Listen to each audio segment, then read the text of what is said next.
Statements by Russian officials confirm that Russia's demands regarding Ukraine have not changed. This is stated in a report by the Institute for the Study of War. Thus, the deputy chairman of Russia's Security Council, Dmitry Medvedev, during a trilateral interview with Reuters, the Kremlin's official TASS news agency, and pro-war Russian blogger Semyon Pegov, confirmed that Russia's demands regarding the territory of Ukraine remain unchanged and categorically rejected security guarantees for Ukraine. Dmitry Medvedev stated that Russian President Vladimir Putin voiced these demands back in June 2024. Medvedev also noted that Putin conveyed these specific conditions to the United States at the US-Russia summit in Alaska in August 2025.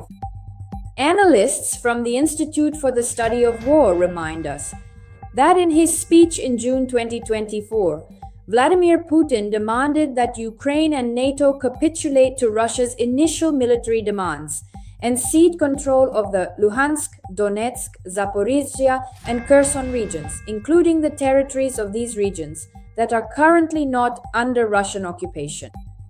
Russia's initial military demands include Ukraine's neutrality, that is, the Kremlin's ability to dictate Ukraine's international stance, demilitarization, that is, reducing the size of the Ukrainian armed forces to such an extent that Ukraine would be unable to defend itself, and denazification, that is, replacing the current Ukrainian government with a pro-Russian one, the analysts from the Institute for the Study of War reminded. They also note that Medvedev stated that Russia considers the dismantling of the Ukrainian government to be an extremely important task and that the current Ukrainian government must disappear. Dmitry Medvedev also once again called into question the legitimacy of the current Ukrainian government as well as that of President Volodymyr Zelensky. At the same time, Dmitry Medvedev categorically rejected the proposal of the coalition of the willing to oversee the potential deployment of foreign troops on the territory of Ukraine as part of post-war security guarantees for Ukraine, and further stated that Russia would consider any NATO troops as entirely legitimate military targets. Medvedev likely deliberately participated in the trilateral interview with Reuters, TASS, and Pegov, seeking to spread Russia's demands among the Russian domestic and ultra-nationalist audience, English-language media, as well as international organizations, analysts at the Institute for the Study of War emphasize. Similarly, as stated in their report, Russian forces are not prepared for a rapid ground offensive against the so-called fortress belt of Ukraine. They will not be able to initiate such military operations from the north or east for at least several more months.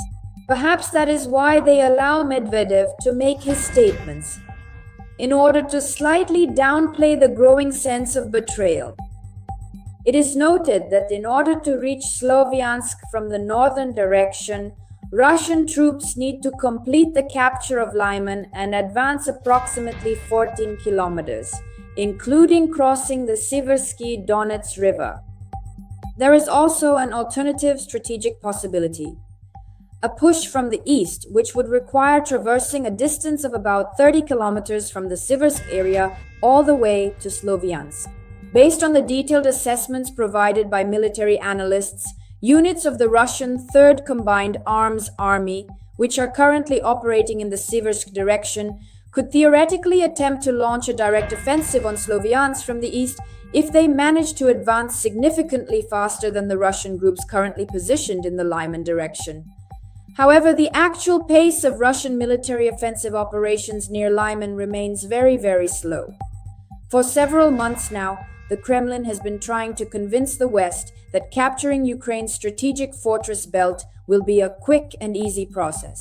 But our experts estimate that attempts to break through both from the south, from the Kostiantinivka area, and from the north, from the Lyman area, could literally drag on for years, analysts at the Institute for the Study of War concluded.